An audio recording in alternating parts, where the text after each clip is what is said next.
Because I can see the shadows. Somebody's coming through those windows such that I couldn't tell you who's up there. It's the choir. Oh, okay. So what you're saying is movies singing to the choir? Yeah.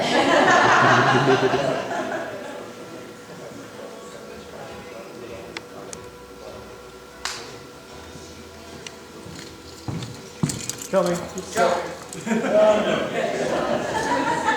what the devil said to Jesus, right? Yeah. That's what the devil said to Jesus. That's right.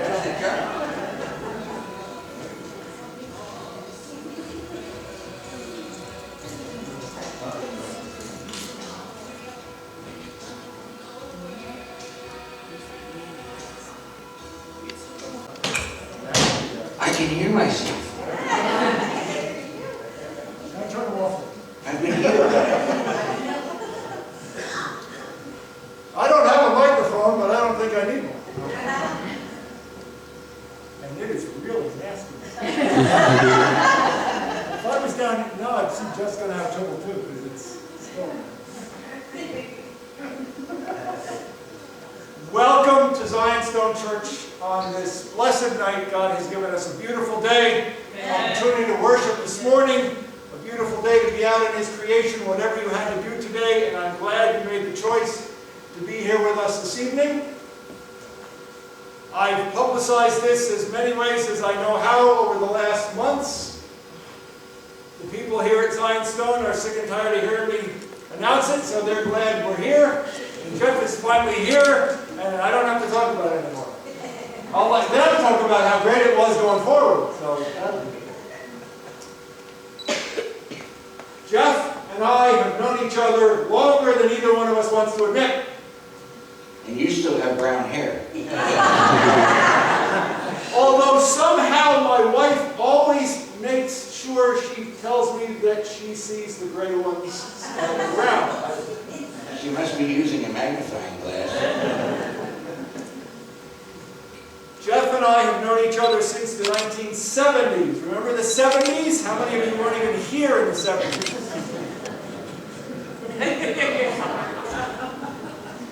Jeff Steinberg and I met through a mutual friend by the name of Jeff Rudloff.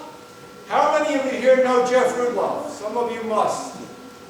Jeff Rudloff and I went to college together at Houghton College up in western New York. And I didn't know where New Ringgold was back then when I knew Jeff. And I got here to Zion Stone Church 14 years ago, literally, I think, days after he left. And I've had, I think, one occasion since then to see him. But I thank God for the connection with Jeff that led me to know this Jeff. And this is the third time we have been privileged to bring Jeff Steinberg here to Zion Stone Church. But it's been like 10 years since the last one. It's been a while. One of us is getting old. One of us looks it.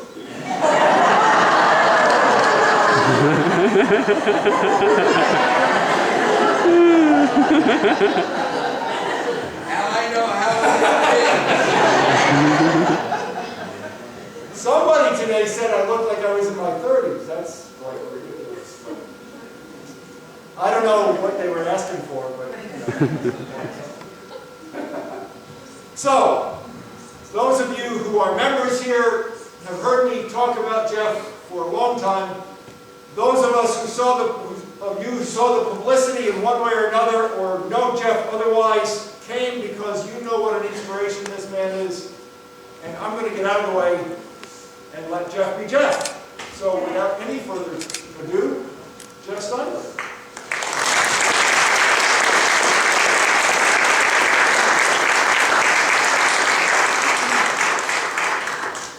And we have to do this where Jeff stands next to me. We're twins. Can't you see the resemblance? I'm Schwarzenegger, he's DeVito.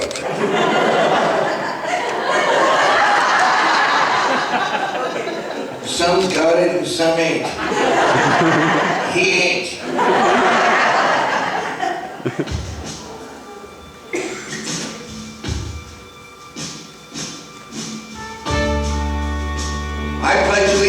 constitutional flag of the United States of America, and to the republic for which it stands, one nation, under God, indivisible, with liberty and justice for all.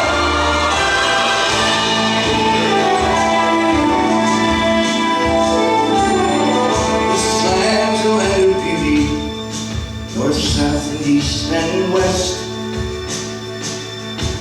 Though I've tried, I can't decide which part I like the best. There's mountains, valleys, plains, and hills, seashores and desert sands, all beauties rare, a gift to share, our creator's hand. This land is filled with people, all colors, tongues, and creeds, all free to be, to do, and to see, to choose the life they lead. From nations all across the earth, far and wide they come. Here they find that welcome kind, a place they can call home in this great land. Land of liberty, a land of hope,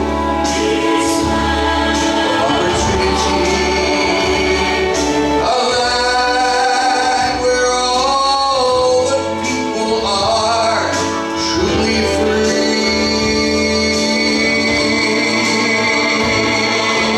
I thank God for giving me this land to call my own. Oh, how I love this land we call America.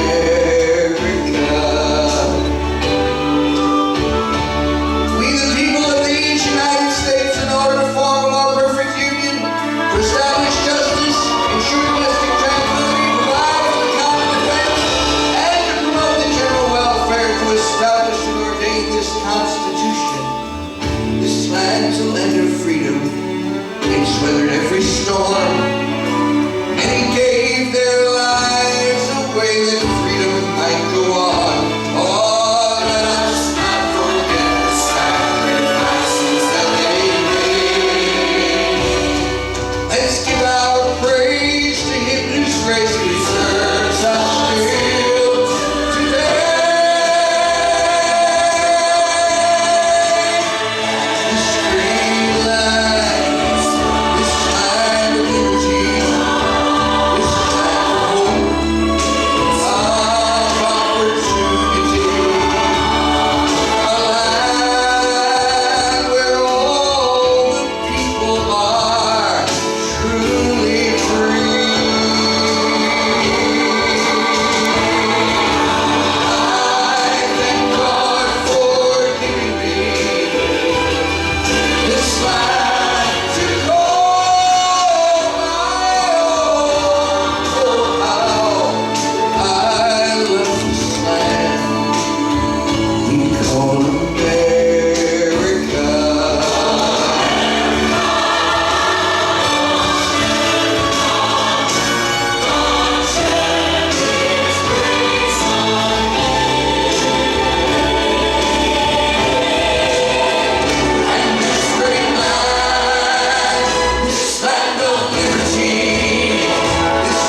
top of a mountain for a day, just to feel that nothing couldn't go your way. Hey, hey, hey, hey, to pretend you've left your cares behind and they'll trouble you no more.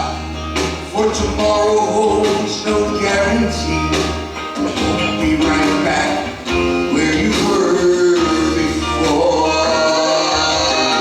Have you ever gone and climbed a mountain to see what can be seen? If you have, you know just what I mean. From the top the view is so fine, and the air smells so clean, but before you lies that rocky slide into a valley deep and wide, with mountains on the other side, and valley after valley in between. Come on now, get your hands together, here we go. From one way, from the valley to the mountaintop and back down again. And a long time ago, there's a better way, my friend. Gave my life to Jesus, no more from the valley of life. Come on, buddy, you're not clapping. Jesus is my mountaintop, and there ain't no valley, only other side. Woo! I let the world deceive you now with its strange and winding road. Him can have fun beneath their load. But there is no load so heavy Jesus can't bear it all the way. That mountaintop he's gonna take you to makes others look like molehills any day. Here we go! One way from the valley to the mountaintop and back down again. Turned a long time ago, there's a better way, my friend. Gave my life to Jesus, no more from the valley of life. Jesus is my mountaintop, and there ain't no valley on the other side. I have found my mountaintop, and there ain't no valley on the other side.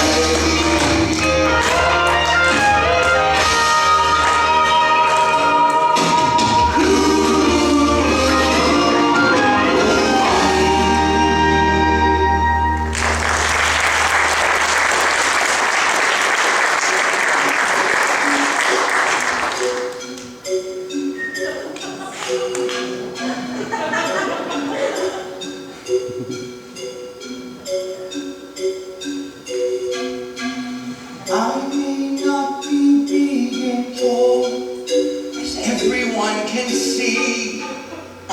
Actually, I'm rather small. Take a look at me. As you can tell, I'm not so strong. Not your average set of bones, but I have realized all along I am not alone. There's a giant that lives inside of me, a giant that everyone can see, even else.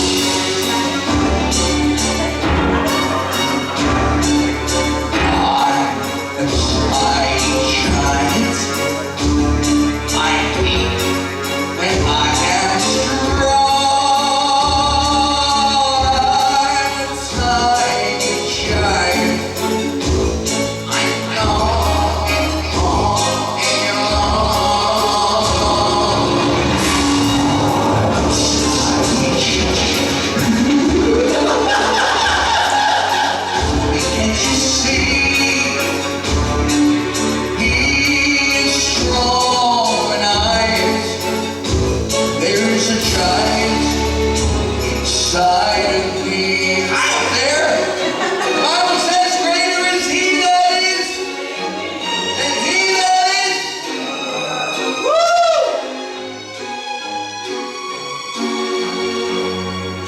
such a great God can be. In such a tiny space, will always be a mystery. It's a miracle of grace. There's a giant that sits in front of me, giant that everyone can see.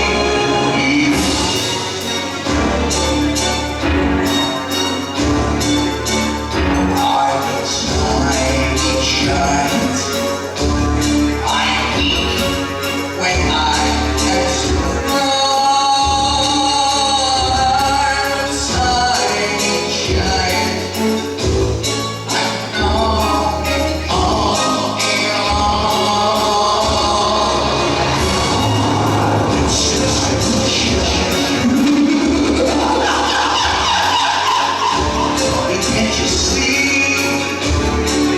He's strong and this giant inside of me.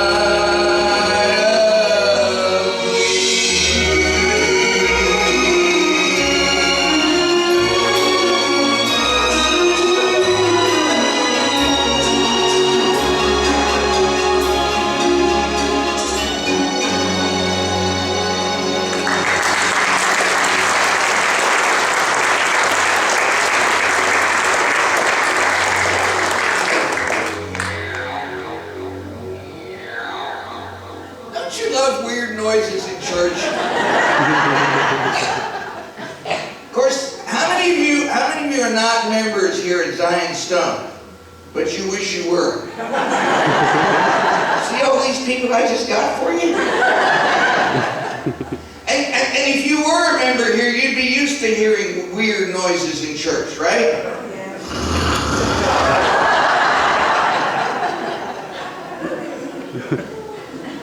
By the way, Mike, you do recognize that song I did, the third one, Mountain Song? That was written by Dave Roth. That was the first song he ever wrote. Yeah. Anyway, how many of you have never heard me sing? Let me see your hand. Where have y'all been? I just sang 4 songs. How do you think I'm handicapped? Now, ladies and gentlemen, I understand people think because you look a little different, you know, I realize I do look a little different from many of you, most of you, more of you than not. I'm good looking.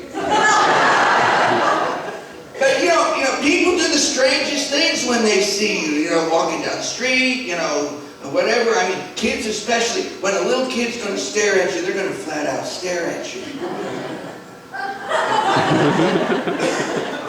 I always wanted to do this to a kid. I had this one little guy, he was about 5 years old, he comes up to me and he points to my hook. Is that cool or what? I'm bionic. $47,000 it costs for this arm. My leg costs $10,000. It costs an arm and a leg to make an arm and a leg. This little guy comes up to me and he points to my hook and he said, "What's that?" I said, "It's a hook. What do you think?" "What you got that for?" I said, "Because I don't have any hands." Now you think he'd be satisfied with that answer, right? Right? "Why don't you have any hands?" I told him I used to bite my fingernails and one day I went too far.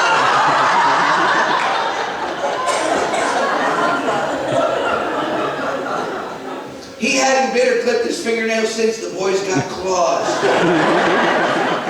Now kids aren't the only ones. We adults, we're sophisticated and we're mature.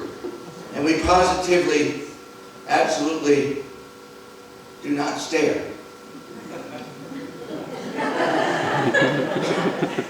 We'll break our necks not staring.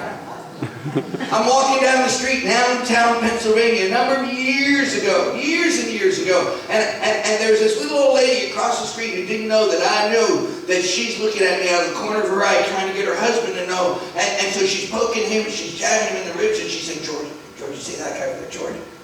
George had 14 broken ribs before he got his home. George only had 12 ribs.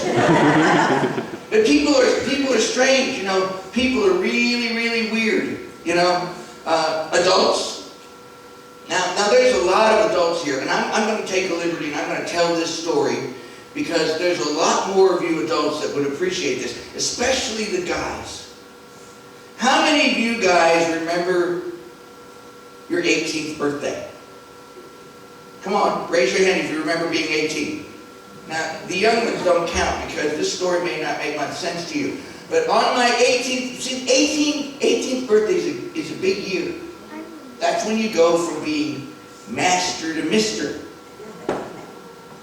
And we would get a letter in the mail from 1600 Pennsylvania Avenue in Washington, D.C.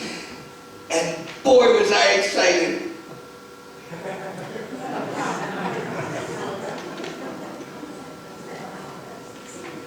Dear Mr. Steinberg, that's me. Greetings from the President of the United States of America. Glory, glory, hallelujah. But I digress. You are hereby ordered to report to your local draft board to register for the draft.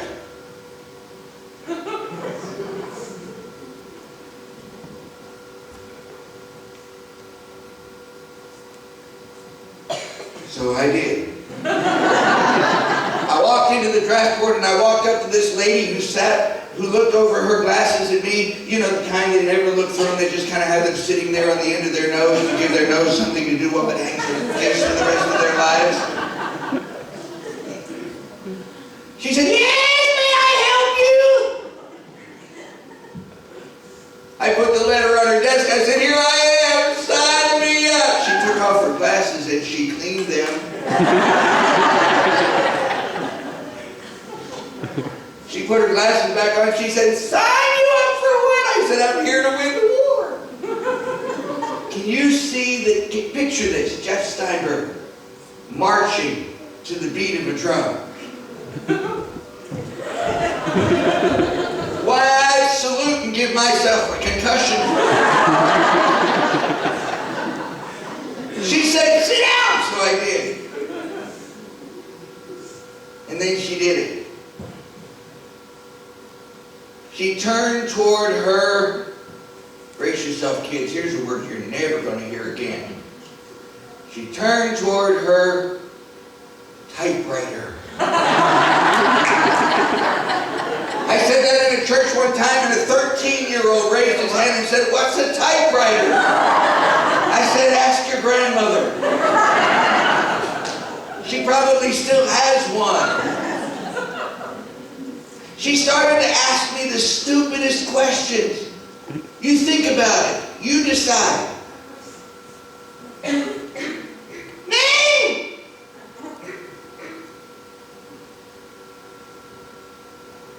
It's on the letter. Dear Mr. Me. Address! And how do you think I got that letter?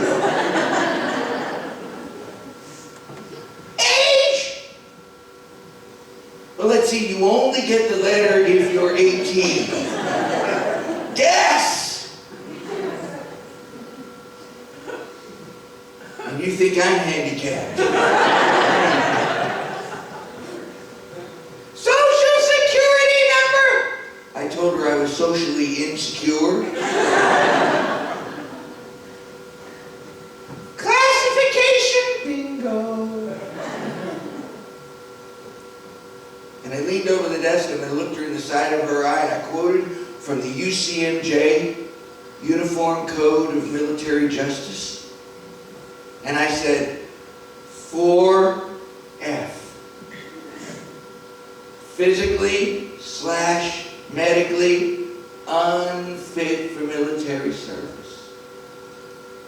And Ladies and gentlemen, she stopped what she was doing. And she turned and she looked over her glasses at me. And if looks could kill, somebody else would be standing here singing tonight.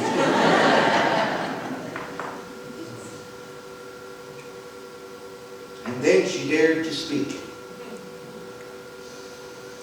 Do you have a doctor's statement to verify that you are unfit for military service? And I said, no. Do I need one? And she stood up and she put her hands on her hips, and I don't think she thought I heard what she said, but I did. She said, oh dear, I'm going to have to get the supervisor for this one. I said, go ahead, because I'm going to be this way when she gets here too. And I was. People do the dumbest things. Now I got to tell you, this October marks my 42nd year of full-time Christian music and ministry. 42 years.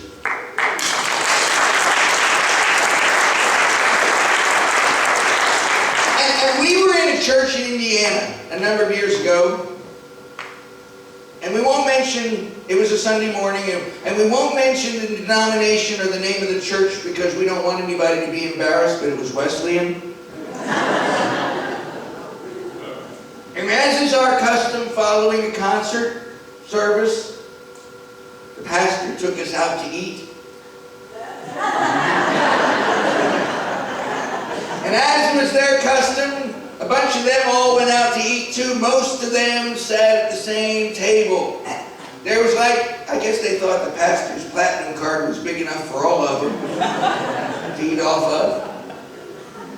Pastor Mike is shaking his head no, violently. So here we are, there's about 15 of us at the table. And Jeff Rudloff, he mentioned Jeff.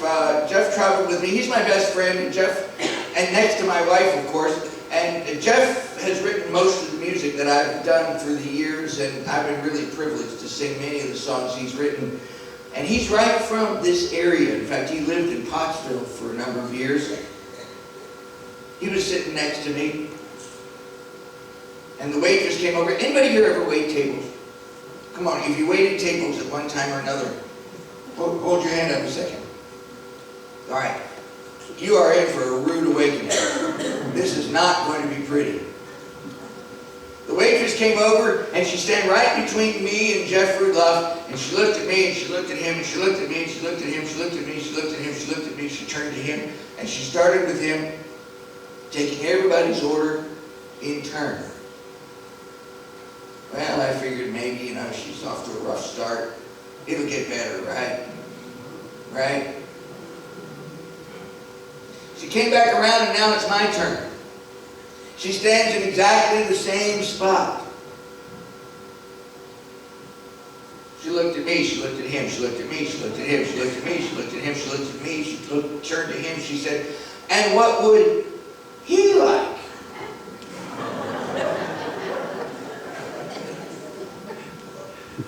Another waitress would be nice. I was thinking, but I was good. My friend of more than 42 years looked up at her and said, well, why don't you ask him? So she did. Just like I was deaf and stupid. And what would you like?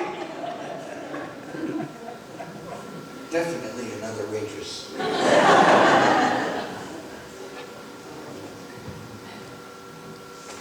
Pastor Mike, I was good. I was really, really, really good. You believe me, don't you, Betty Lou? It'd like to kill me to be good. Being the shy, quiet, mostly spiritually minded, mostly serious-minded person that I am. I looked up at her and I said,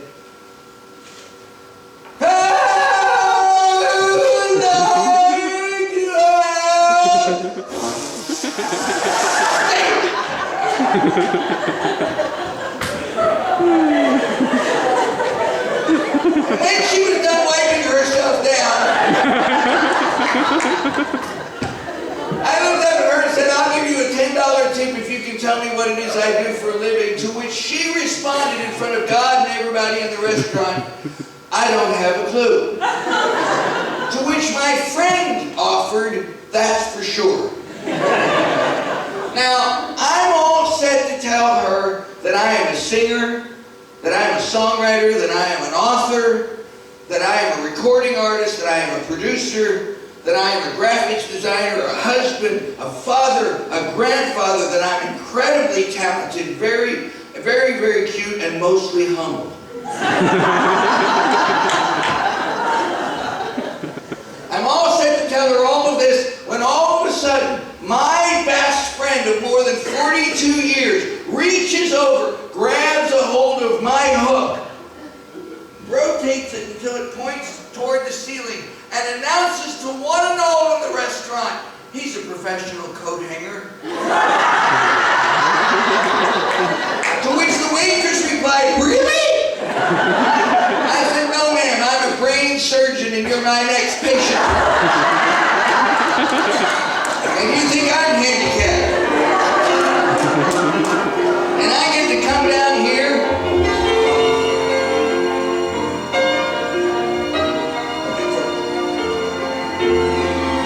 running from the man I was, afraid to look inside, afraid I might uncover things I'd worked so hard to hide, till in the light of Jesus' love I saw what he had planned.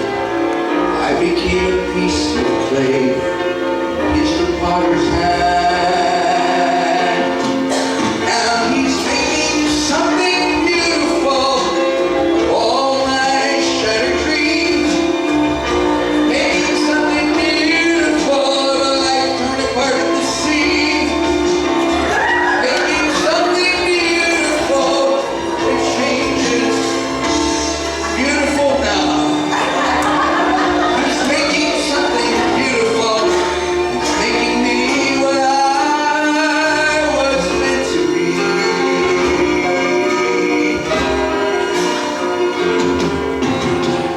I'm seeking to become the man he wants me now to be.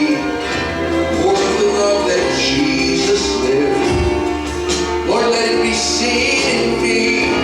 Though sometimes my progress seems to be so very slow, I know he's leading upward in this path that I must go.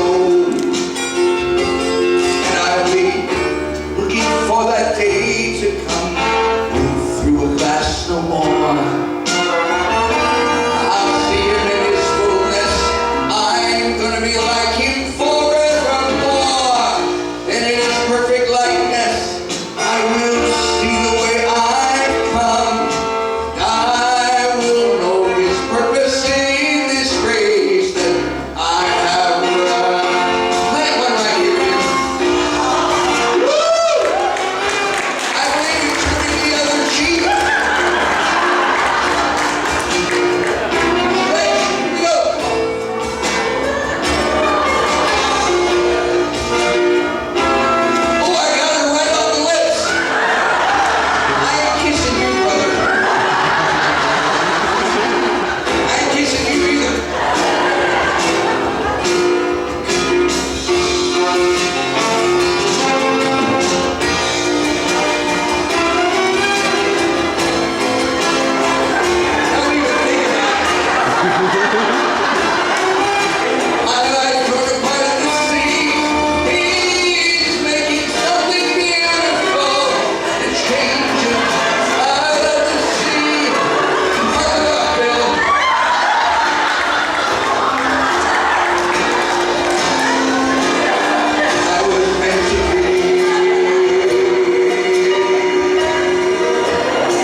sits you down and says you're through. The solemn voice of circumstances, no chance of any chance is still this great simple truth.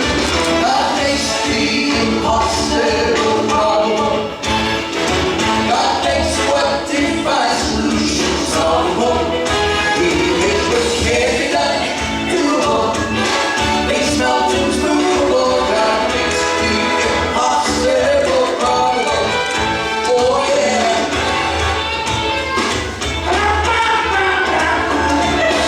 Best you can do isn't good enough when people all around you are giving up. The wisest wise man you can find says you won't make it back this time. It's time to call on the Lord above. God makes the impossible probable. God makes what defies solution solvable. He makes what can't be done doable. Makes mountains movable. God makes the impossible probable.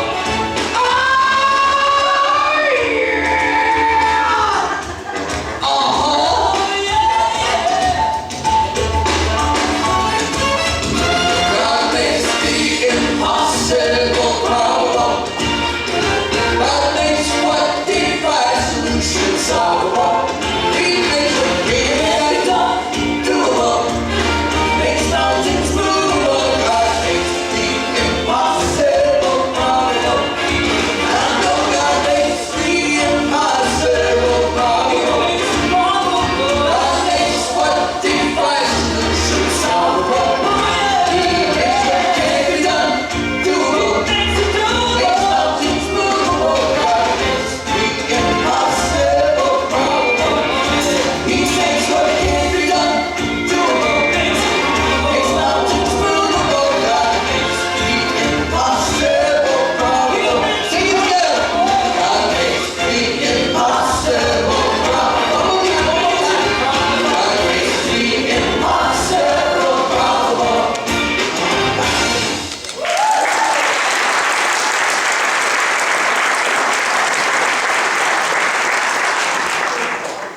Whew.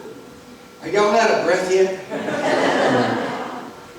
No, just like no, on an angle. Just like that, thank you. Whew. I'm getting old, I gotta sit. Y'all don't mind, do you? No. Just hope I don't fall asleep. I need to talk to you for a minute. I did that song because my daddy always used to tell me, my real father always used to tell me, Jeffrey, you never say I can until you've tried. Because the difficult we do right away. The impossible takes a little longer. You never know what you can do until you try. I remember I got to live at home for a very short period of time, and I'm going to tell you a little bit more of my story as the evening goes on.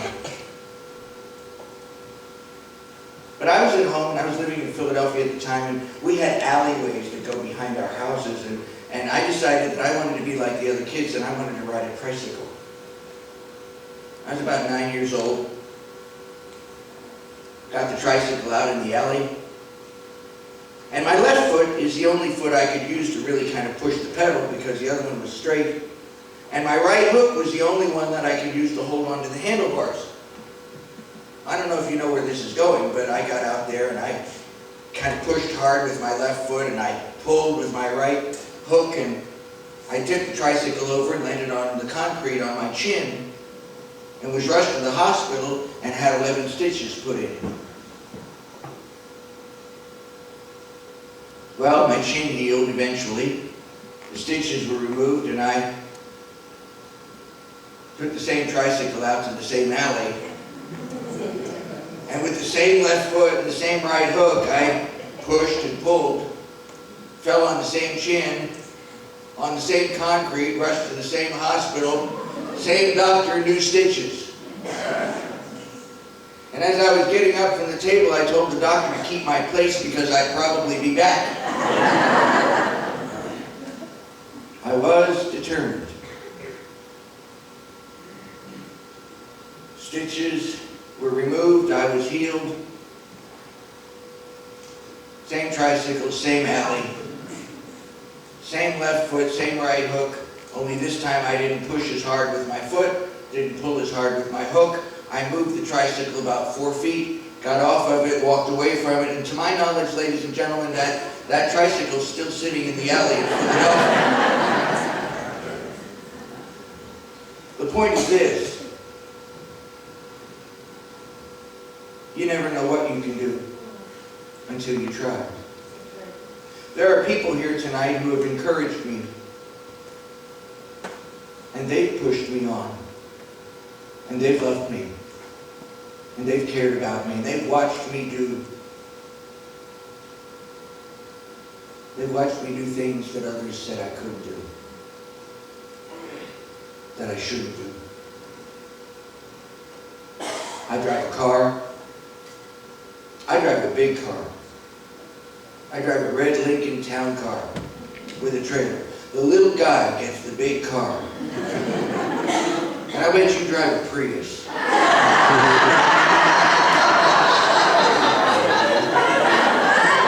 Only if it's got a sunroof on it.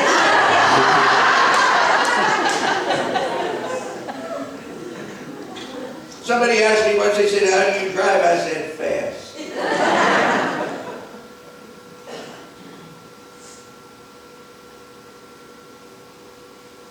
I started my ministry in 1972, and there are people here tonight who watched me stumble as I started. I thought it'd be kind of fun to go back and do a couple of those old songs. And I hope you don't mind. If there's a TV program you really need to watch, you probably already have it DVR'd anyway. But I thought it'd be kind of fun. The very first album I ever recorded, the very first song I used to open with all the time. This is the way you would have seen me had you been around back in those days. And my first album was an album called Something Special from Jeff. It was 1974. And I had just sung on the Old Time Gospel Hour TV show in 1972 with Doug Oldberg. And I thought this was a great way to start. So if you don't mind, I'm going to do a little reminiscing. If you'd have been around back then, you'd have heard me open my concerts with a song that goes like this. Come on now.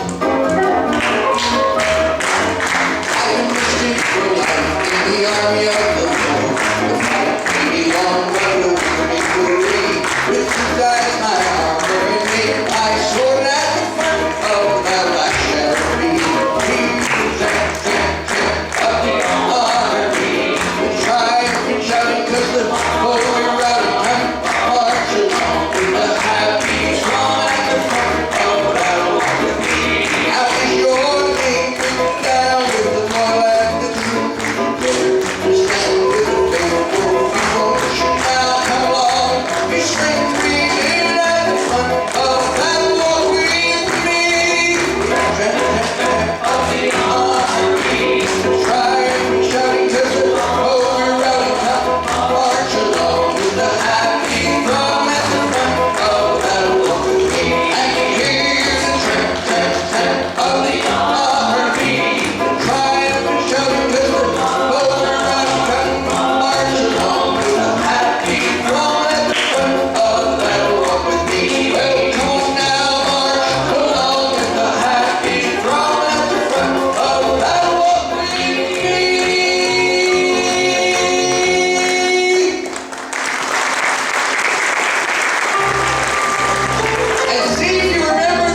to the death of the cross he cried, it's finished, and some to die. In the regions of hell the devil celebrated, we destroyed the king, they cried. In the midst of the celebration, footsteps were heard, walking the corridors of hell. But then the shouting stopped when a voice rang out, a voice that rang like a bell. Satan then trembled when he recognized him who came to deliver his soul. Shut and lock those gates, he cried, don't let him ascend to his throne. And the gates swung shut in the face of the king to prove God's salvation untrue. But then he shook hell's gates and he cried, lift up your heads, the king is coming through. And out of the devil's prison house came a procession led by the king, shouting, now, O grave, where is thy victory? Now, O grave, where is thy victory? Now, O grave, where is thy victory? And death, where is thy sting?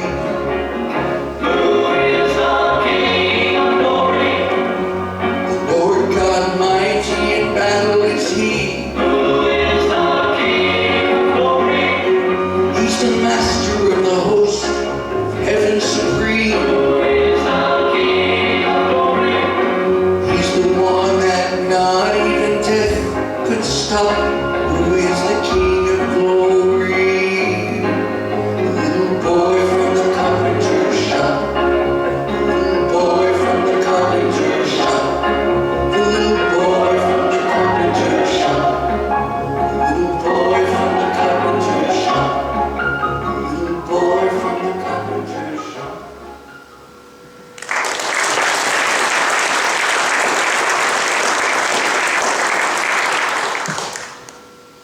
This is a great night. It's a fun night for me. I've been telling Abe about this ever since we got it lined up, Mike. Let me introduce my team to you. The young man standing over here on the right, the very, very, very tall, well, almost tall. You wish you were that tall. Not to fit in your car. This young man is 23 years old.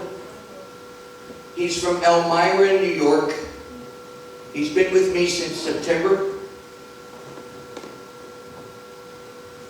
You'll never find another young man quite like him.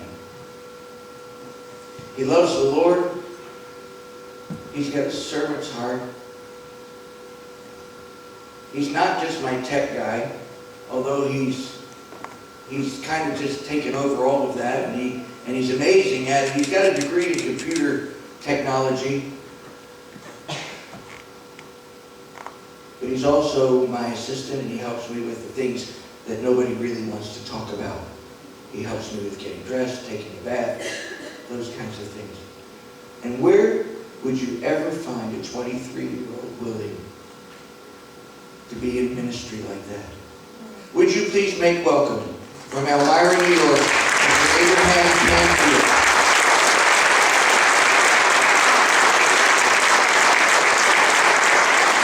Is that the best you can do?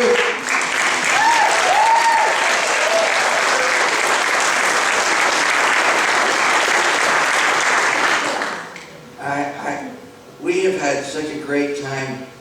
We rarely have many disagreements at all. And Abe's mom and dad are here tonight. They came down from Elmira to spend the weekend with us.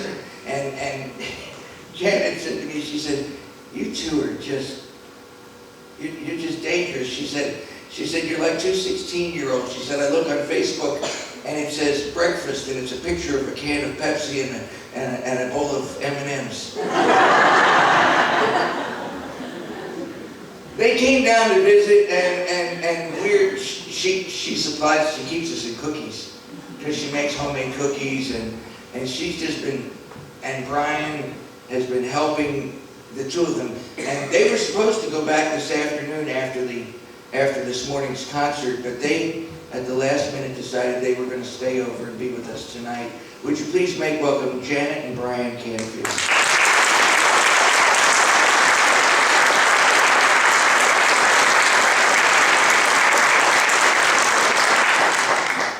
From the time I came to know the Lord when I was a boy, I was reminded over and over again by well-meaning preachers that God made me to be in His image, and then they would proceed to qualify that. Mike, I've wrestled with that whole concept of me being in God's image for years, and I'll tell you why. Because if it means what it is a lot of people want you to think it means that I look like Him, in which case He's in trouble. Or He looks like me, and I've got a long way to go.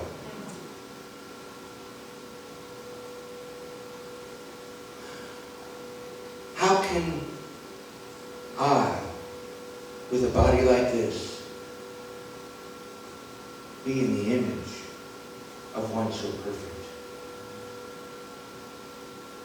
And then one day, we were in California, and I was preaching for a weekend revival. I do that on occasion.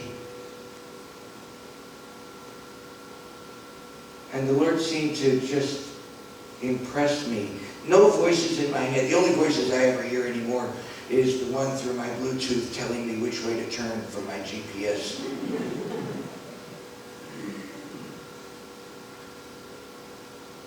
But all of a sudden, it seemed like the Lord was opening up to me. I could just imagine God saying, I want to make a Jeff Steinberg. He's going to be a lunatic. And He closed His eyes, and He pictured exactly how I would be.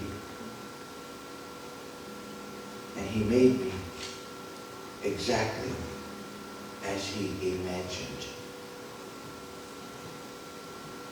Now I can see myself being in His image as He imagined.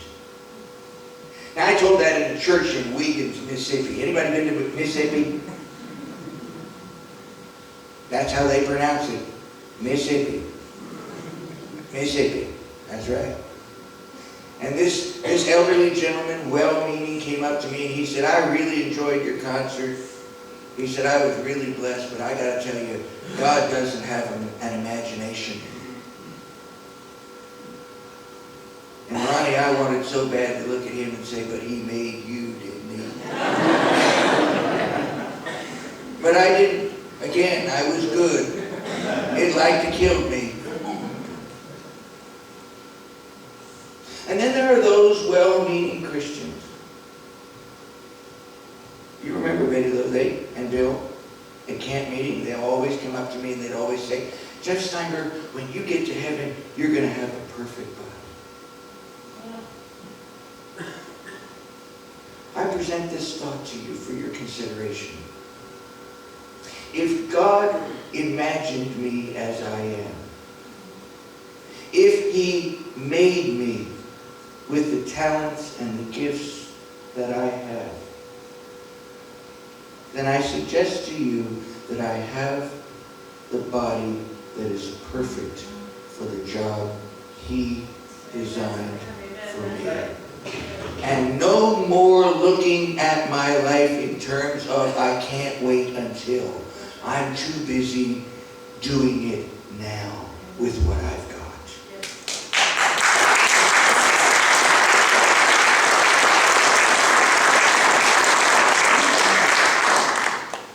We came home from California from that revival. And I had talked about being in the image of God. And Jeff came over to my house in Memphis, Tennessee. He walked into the living room and he sat down at the piano and he said, I have something for you. And he sang this song. It's on my Masterpiece in Progress album, and it has to be one of my most all-time favorite songs because it's personal. In your image. Listen.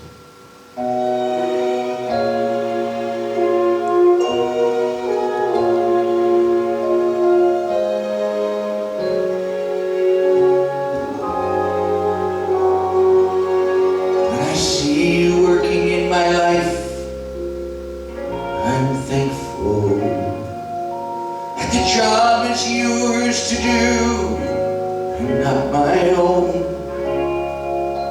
I see the mess I've made of all my yesterdays, and I'd do the same tomorrow, left alone. But I'm slowly learning how to let you do the work, and not to struggle but to rest in faith in you,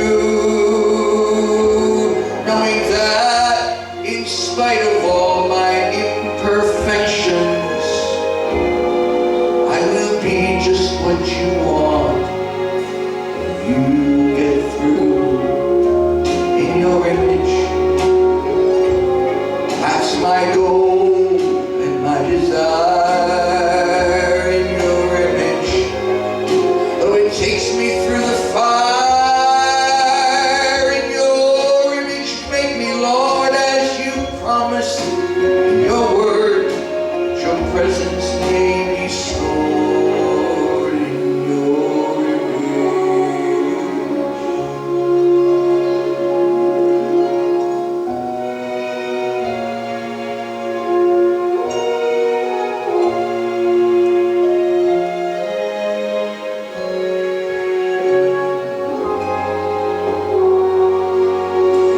Lord, I seek no revelation of the future,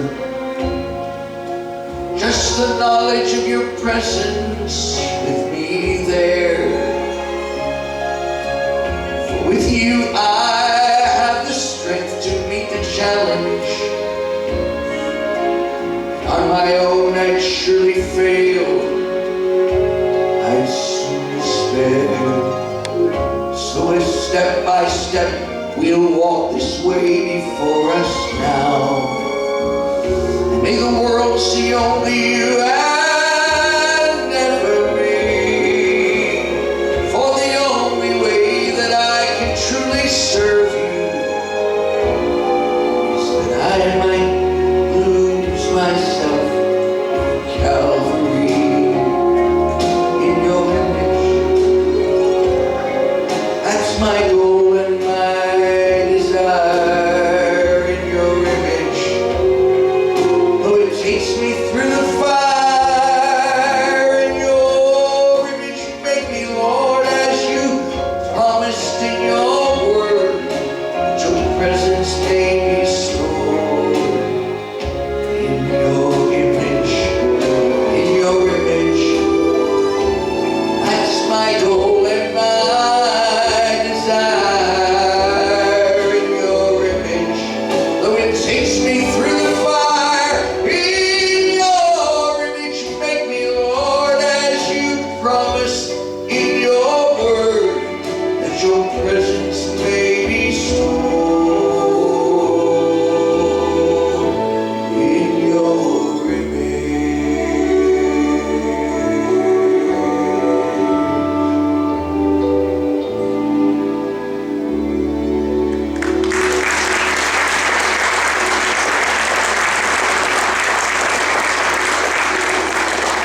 Okay, everybody sit up straight, put your feet on the floor, poke your elbows out, jab somebody in the ribs, wake them up! I said jab, but don't kill. And repeat after me, I! Oh, come on, I know Baptists who've been dead 10 years that can do better than that. A masterpiece. In progress.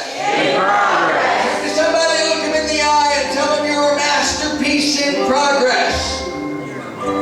Even if you gotta lie to do it.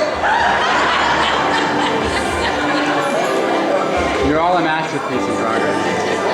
And Not then lying. starts painting on a blank piece of canvas. doesn't always look very good. Wondering what it's gonna be like when it's done, if it's ever gonna look like it should. When the colors start blending, shapes begin forming, you begin to see the master design. When the last stroke is painted and the brush is laid down, it's exactly what he had in mind. A masterpiece in progress. He's still working on me. I may not look like it yet. You better bet I'm becoming all at once to me. I'm a masterpiece in progress. Now, won't be too long till I'm done. Two strokes of the brush and the master's touch. I'll be in the image of the sun. When you look at me, you'll see a half-finished picture, pieces of what I'm gonna be. God is still working real hard in my life, painting things that only He can see. Sometimes the colors are bright ones, sometimes they're dark ones, but they're all a part of what He has planned. He'll complete what He started in His own perfect time if I submit to the brush in His hand. I'm a masterpiece in progress. He's still working on me. I may not look like it yet. You better bet I'm becoming all He wants me to be. I'm a masterpiece in progress now. Won't be too long till I'm done. Two more strokes with the brush and the master's touch. I'll be in the image of the sun. I'm a masterpiece in progress. Jesus is working on me. I may not look like it yet.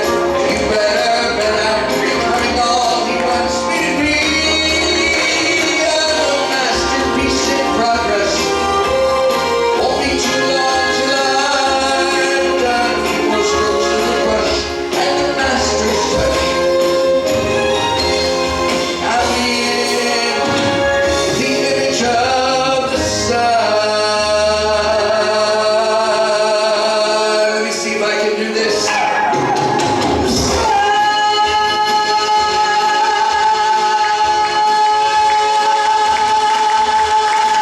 The sun.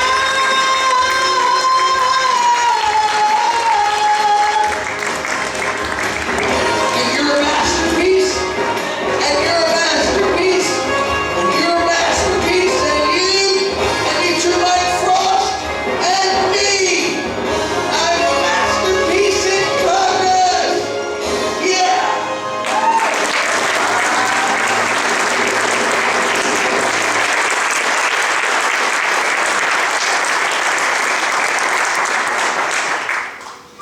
His name was Rabbi Akiva.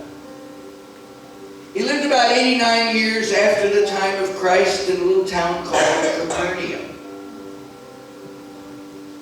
Every morning he would leave his little home and he and God would begin the day. And he would talk to God and they would argue back and forth. It's kind of like Tavir. Have you ever seen a Fiddler on the Roof?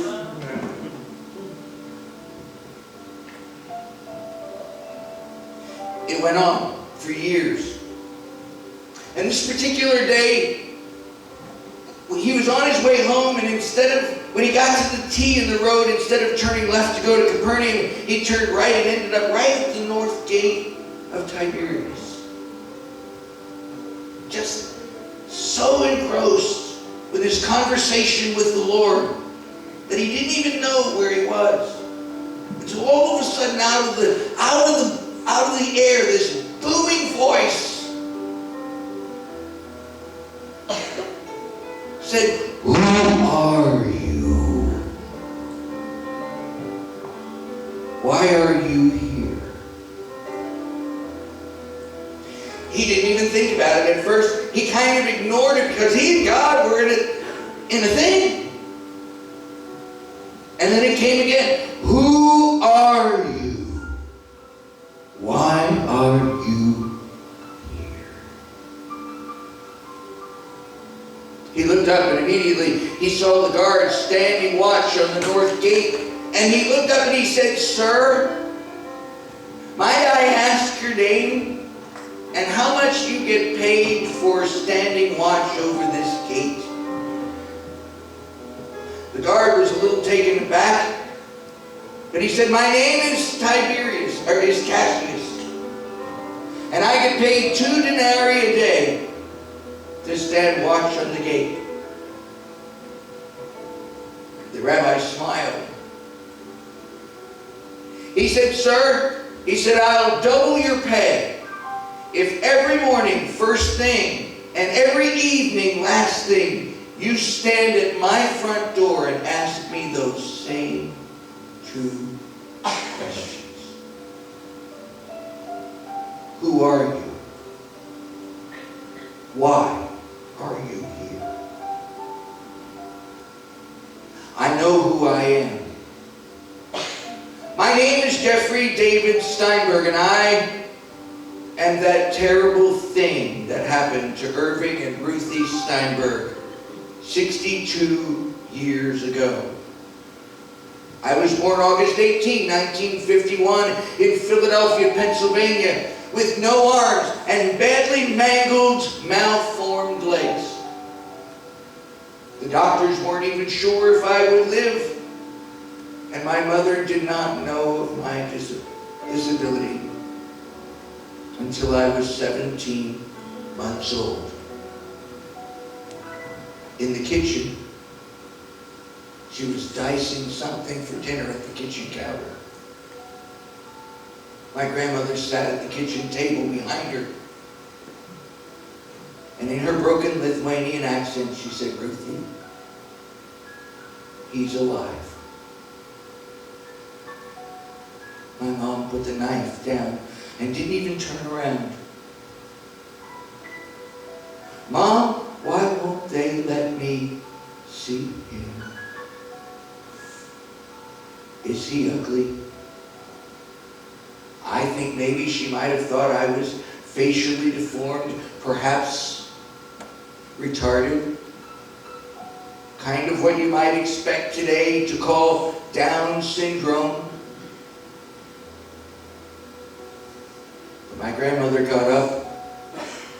She walked over to my mom. She put her arm around her and she said, "No, Ruthie, he's not ugly. He's beautiful."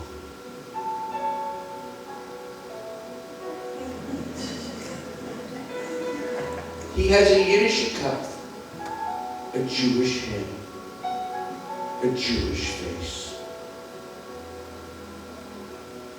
My mom came to see me for the very first time. I was almost 2 years old in a children's welfare shelter in Philadelphia. She picked me up and she held me in her arms and she paced the floor with me back and forth, back and forth, back and forth.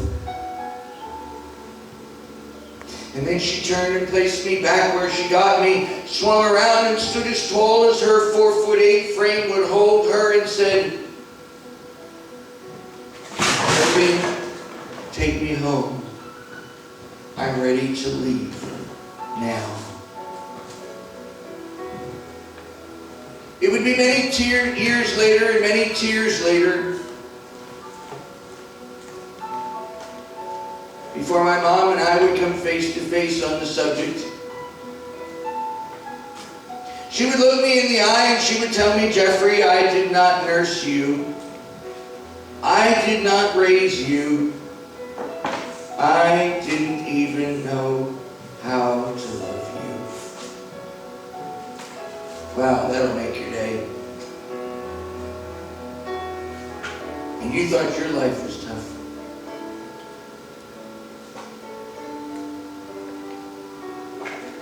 When I was 2.5 years old, I was placed into the care of the Shriners Hospital for crippled children in Philadelphia on the boulevard. When it was there.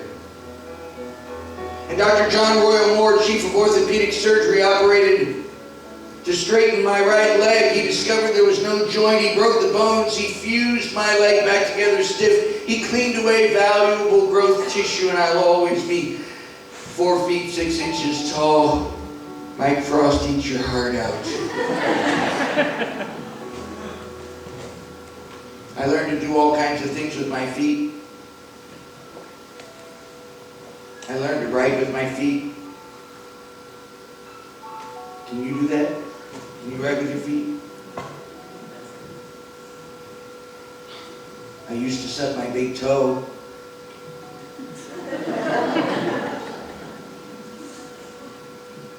I even learned to feed myself with my feet.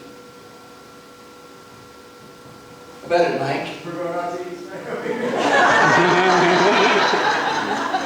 Not with your shoes off. Can you feed yourself with your feet? Can you get your feet to your mouth? Not even close. That's not what I was told. I was told you were pretty good at putting your feet in your mouth.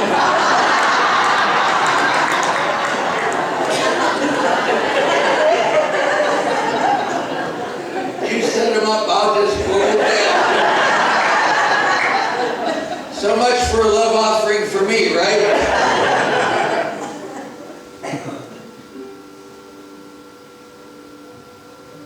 5.5 years in and out of Shriners Hospital.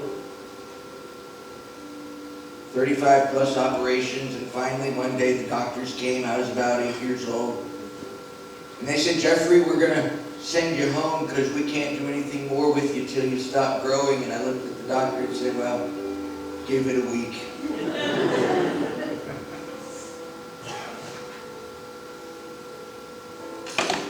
Bill, it was a dream come true. I was going to be a brother.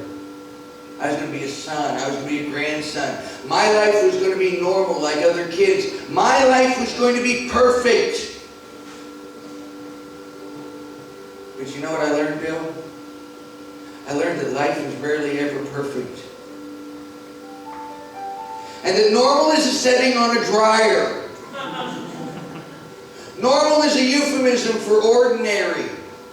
Normal is a word we use when we want to be average, when we want to hide in the back of the church, instead of stepping up and sitting in the front, instead of stepping out and making a difference.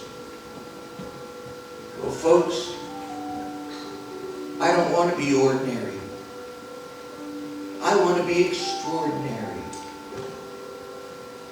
My father used to say, whether he believed it or not, he always used to say, Jeffrey, if you're going to do anything in life, be good at it or don't waste everybody's time. Ronnie, I'm still working on that. I'm still working on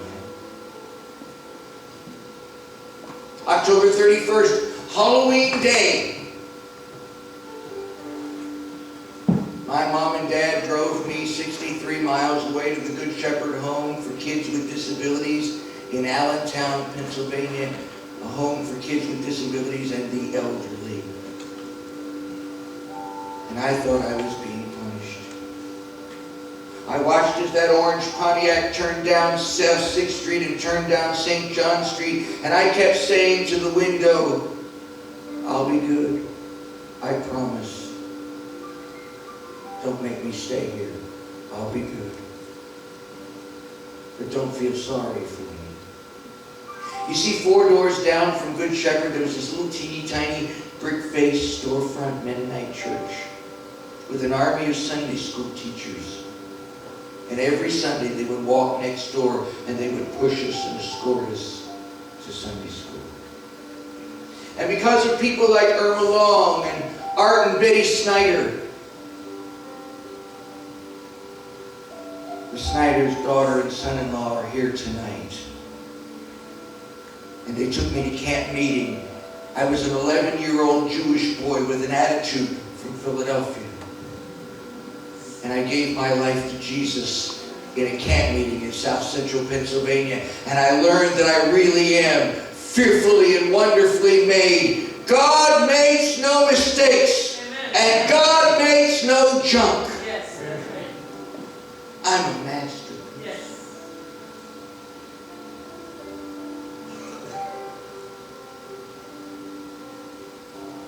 I lived with Snyders. I went to Bible college. I got into more trouble than anybody in the school.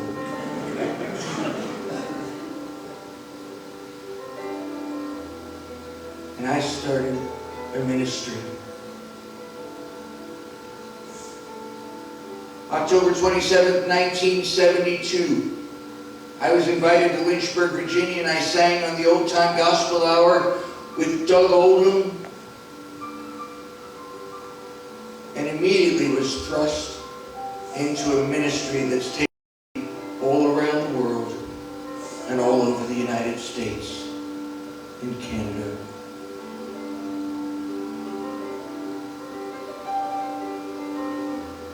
Today I'm married. April 30th, my wife and I celebrated our 20th wedding anniversary. We have 4 children, ages 34, 35, 36, and 37. We work fast and we're really good at what we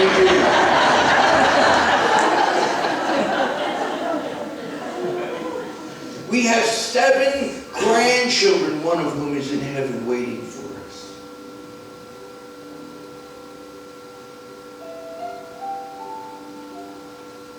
Like I said, I drive a car.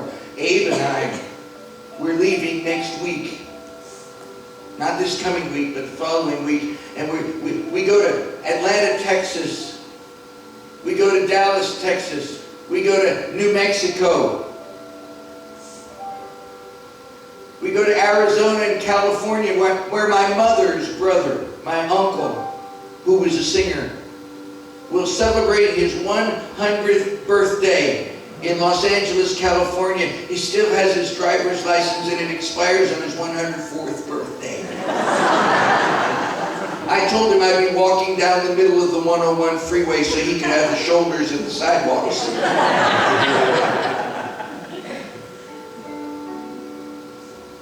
And for the first time ever, our entire family will be together to celebrate. We'll go to Reno, Nevada. We'll go to Colorado Springs, Colorado. We'll go to Oklahoma City, Oklahoma, and then we'll go to West Plains, Missouri before we head toward home in July. Who are you? Why are you here? I'm here because God wants you to know that there is nothing that can limit what He can do through you if you'll let Him. I'm here to show you that if He can use a guy with no arms, 4 feet 6 inches tall, and mangled up legs, that there's more for you to do, and a whole lot more for you to be. Put your excuses aside. Who are you? You're a masterpiece, fearfully and wonderfully made. If you look in the message, Mike, it says, I will praise you because I am made to be awesome and wonderful. And the church is cringing and cowering and complaining because of what the world is getting away with. We ought to be standing up and showcasing what our Father can do.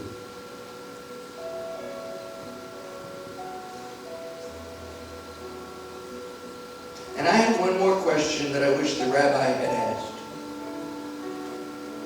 Who are you? Why are you here? And what will you leave behind? Whose life will you touch? What kind of a mark will you have on the lives of those you meet?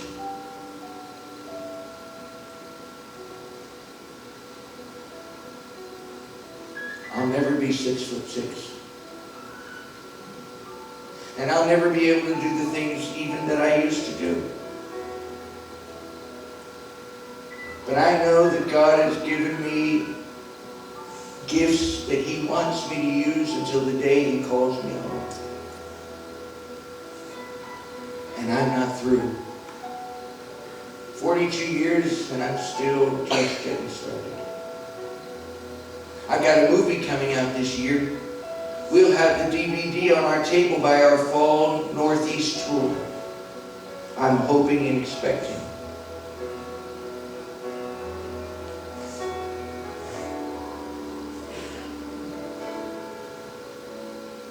When you look in the mirror and you look into the eyes of that person that looks back at you,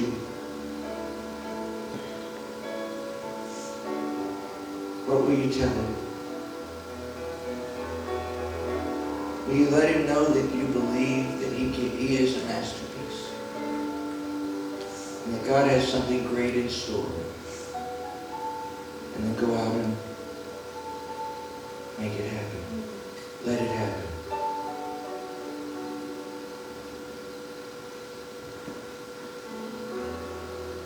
Father, I love you.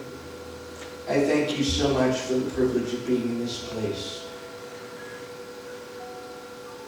It's like coming home. The love we feel in this place from the people who have loved us through the years and those who are new. And we're reminded we have an obligation. Why am I here? That the works of God might be made to shine through my life and spill onto those around me, so that others can see what you can do through me. Sometimes the colors are bright and pretty, and others they're dark and dismal and ugly. Sometimes the journey is filled with victory and smiles and cheers, and other times the journey hurts and is wrought with tears. Thank you, Father, for the privilege of being in this place and sharing this evening with family and friends. In your name. Mike, come on up here, stand next to me. This is your big moment. Just to catch a little of reflected glory. Speaking of big moments. Nobody was at the door when you came in, and nobody took tickets, and nobody charged you any kind of amounts of money, because that's not the way we did it. That's not the way we work. 42 years, we've come on what we call a love offering basis. Now, let me make it really clear, a love offering isn't a good show for a quarter.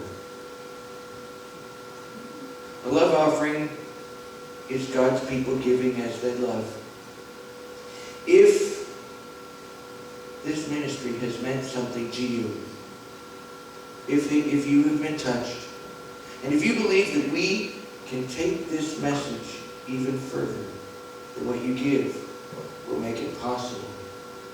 Whether you give $1, $5, $25, $50, $100, $500, $1,000. Stop me when I've said enough.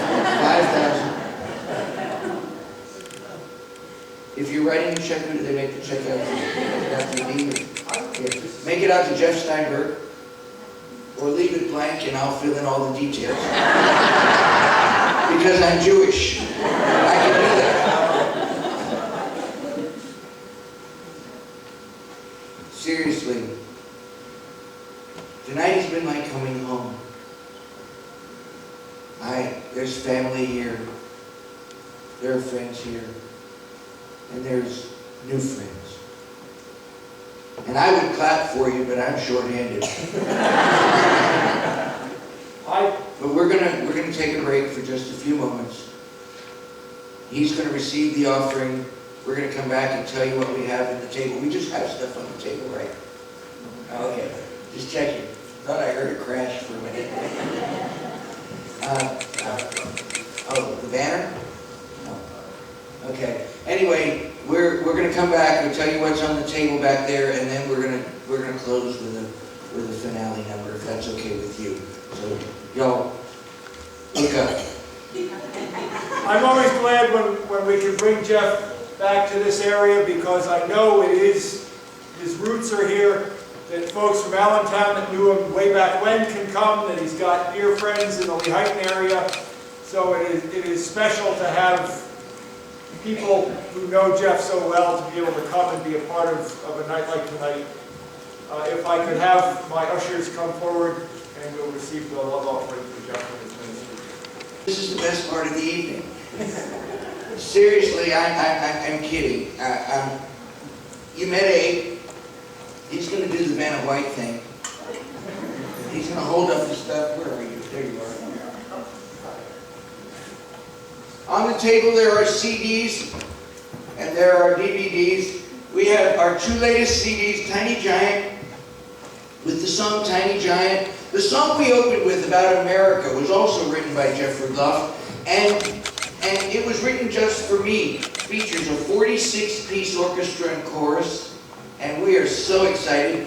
This song has never been sung by anybody else, and it's on this album, Tiny Giant, along with God Makes the Impossible Probable, and many, many more. My favorite is Mountain of Sorrow from this album. It's a great song for those times when you really heard it. The other one is Masterpiece in Progress, with songs like In Your Image, That's Not the Way for You. In Your Image is the one I did earlier, and Masterpiece in Progress, of course, That's Not the Way for You, and many, many more. These two CDs are $15 a piece. We have a Hebrew special. 2 for $30, 3 for $45, 4 for $60.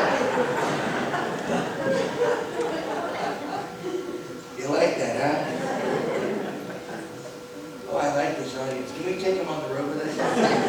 Let's stuff them in the trailer. Yeah, let's stuff them in the trailer.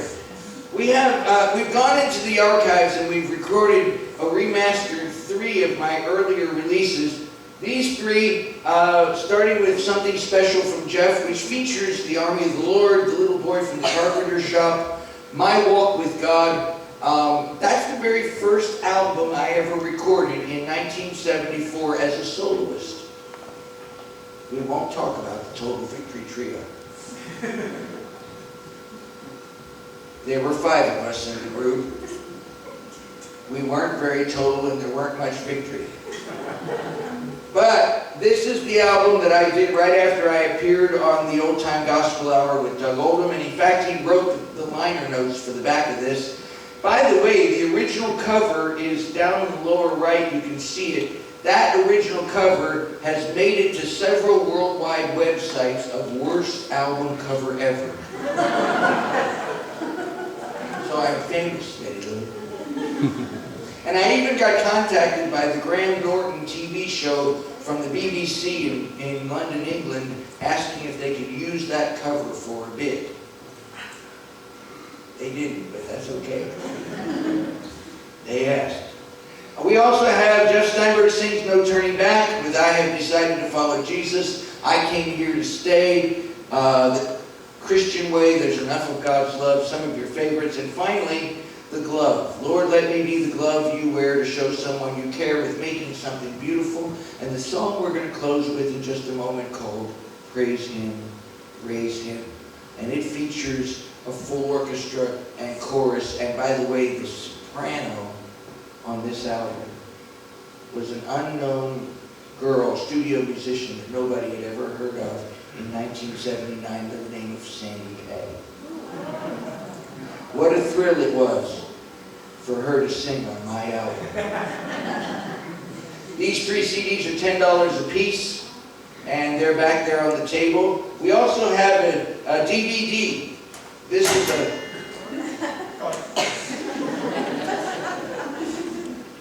It's a live concert DVD with many of your favorites that you've heard tonight. God Makes the Impossible Probable, This Land, Masterpiece, and many, many more. Including Mountain Song is on this one with this arrangement. And in fact, I did Mountain Song and The Army of the Lord with the 2 guys that used to sing with me, Jeff Rudloff and Dave Roth, when we were Wind and Fire.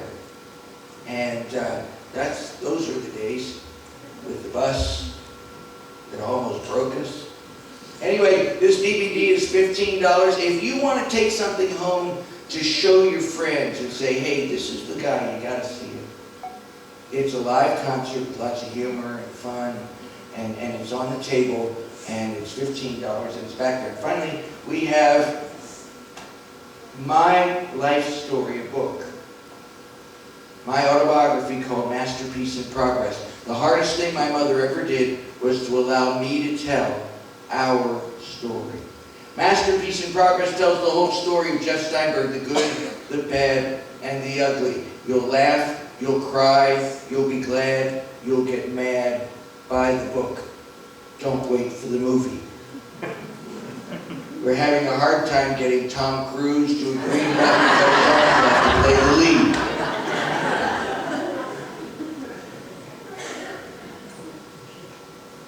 This book has been probably, well, it's the most popular thing we have. And people love to read it. And we are going to be June the 2nd, 3rd, and 4th. We're going to be in Dallas, Texas. And we're going to be working in the evenings on putting this book on CD for Audible Books, for iTunes, and to have on our table, which we'll also have this fall. Like I said, we've got a movie coming out in the summer or fall that will be on our table on DVD. It's a documentary called Tiny Giant, and it'll be out. We're expecting to get that out this spring. The book is $15. We are happy to accept your Visa, MasterCard, Discover, your personal check made out to Jeff Steinberg. Cash, keep your firstborn. We don't want them. You guys have been fabulous. How many of you like to cruise? How many of you have ever been on a cruise? How many of you would love to cruise and haven't? Well, have I got a deal for you? Tell you what I'm going to do. I make you such a deal. Mark your calendar, January the 30th, 2015 to February the 5th from Jacksonville, Florida. We're going to the Bahamas. Me and about, 16 other gospel groups and preachers, I don't know. The brochure's on the table. It's my very first time to ever sing on a Christian music cruise or ministry cruise. And I am so excited I can't stand myself. Now here's the deal. It's really a great deal. Where can you possibly go for less than $1,400 for 5 days on vacation and not have it cost you more? $5.99 for an inside cabin, $6.65 for an outside cabin, and that includes food. It includes all tariffs, taxes, and tips. That's it. $200 holds your cabin. You send it in with the form that we have back there, and you can make payments on a monthly basis, and we can see you on the cruise. And I'm really excited because my wife and I went on our very first cruise this past Christmas, and unbeknownst to us until we got there, we were able to lead the Christmas Eve service on the ship for 400 people in the comedy room. God has a strange sense of humor, doesn't he? You guys are fabulous. There is a red basket on the table. This is the last bit of it. There's a red basket on the table. I am working on getting a brand new arm. In fact, they've already done the fitting for it. It's going to be totally bionic or totally myoelectric. It's going to have an electronic elbow. It's going to have a new eye-limb hand where the fingers open and close, all of them. It's going to have a new hook. It's going to cost about $50,000. We've got about 80% of it covered. If you'd like to help us, we've established what we call the Arm and Leg Fund because it costs an arm and a leg to make an arm and a leg. If you'd like to help us, there's a red woven basket on the corner of our table. Anything you put in that basket, if you write a check, just make it out to Jeff Steinberg. We'll make sure that it gets credited, and we'll even run it through so that you can get a nonprofit or tax-exempt receipt. We're looking at possibly it costing us about $10,000 to $15,000 or $20,000. We don't know. And there's been a lot of people who have wanted to help. If you can help, we are grateful, because that's the only way I was able to get this one. And then they're talking about doing surgery to straighten my leg. And so I'm going to end up getting a new leg brace. And that'll cost probably $10,000 to $15,000. I don't know. But God is good and He always provides. And I want to thank you. Mike, I want to thank you for hosting us tonight. This has been a wonderful weekend. I was going to post on Facebook, and I tried to do it, and you know, computers, they hate me. I had this wonderful post all done. I hit post, and my screen went white, and nothing happened, and my post was gone. I'm sure it was because there was a Windows computer in the middle somewhere that crashed. But this weekend's been a great weekend because Saturday night I was with a pastor in German, Pennsylvania that I hadn't seen in almost as much time as the last time I hadn't seen you. So this is a weekend of renewed friendships and ministry. I thank you for coming out tonight. It's truly an honor to have you. And I want to wrap my part of this up with a song. Did you want to do something with regards to the offering or not? You know, wave your fingers over it in that Lutheran fashion. We'll take our cut. I don't know, after the abuse I gave you, the cut may be bigger than I wanted. This has been fabulous. Ronnie, you better go stand up. Let everybody meet you. These are the folks that I lived with. Her mom and dad were the ones that became my mom and dad and led me to the Lord when I was 11 years old. You can't believe that.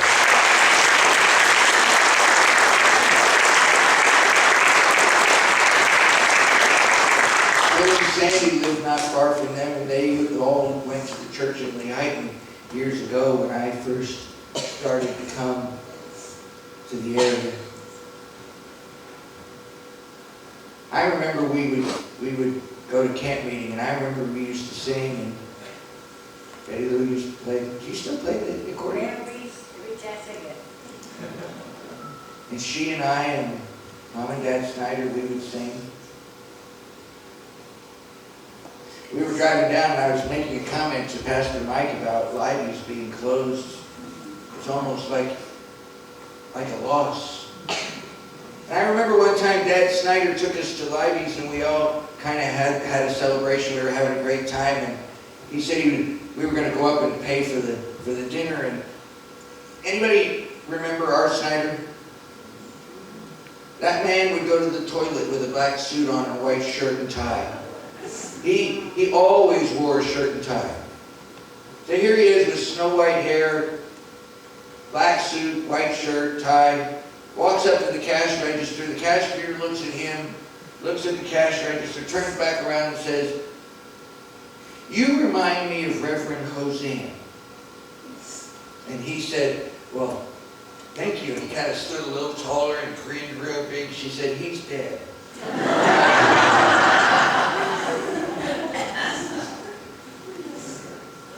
He was always one for a joke, and he always had a quick smile.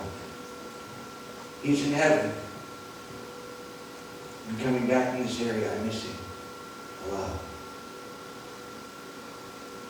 Every time I'd make a new album, he'd say, "Did you get a new album yet? I want one. I want one of your new albums." And Mom Snyder, didn't matter where I was in concert, she'd always yell out, "Sing Tears of Our Language, God Understands." In the middle of the concert, didn't matter if I was in a theater or a hall, "Sing Tears Our Language, God Understands."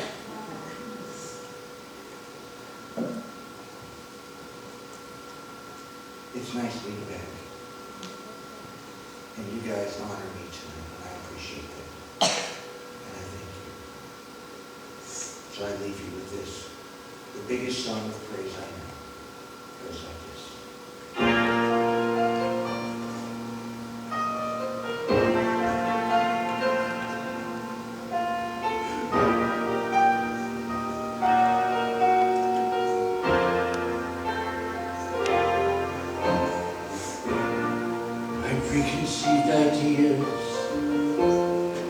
of the future. They shattered all before me in a waste, in a world that lies in schemes to crush all of my dreams, attempts to turn my joy to bitter taste. When I think I cannot face another day, the Lord knows, feeling unassured. He speaks to me so kind. He soothes my heart and mind according to the riches in His word. So I will praise Him, praise Him high within my heart. I'll just trust Him now, as I trusted at the start.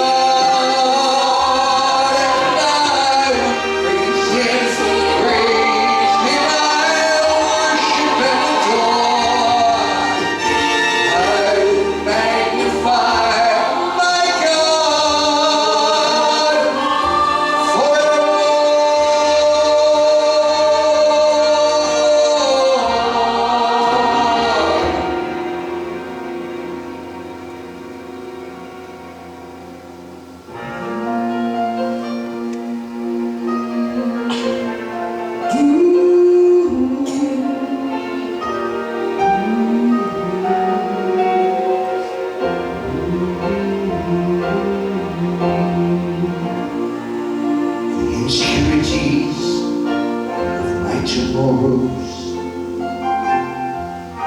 attack me in the shadows of the dark.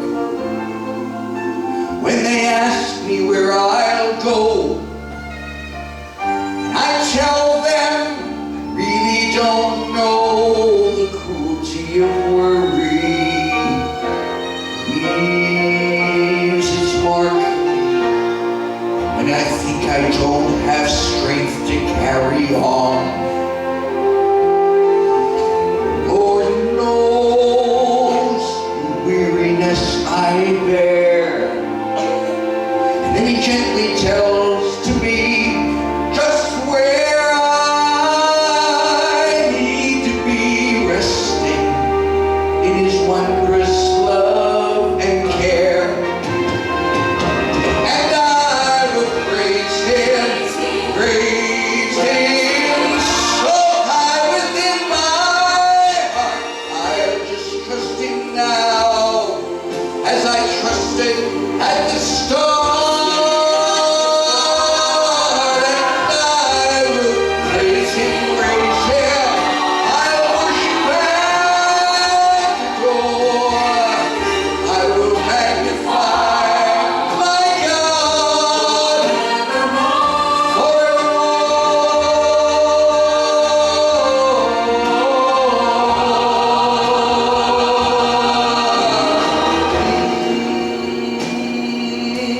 Forever.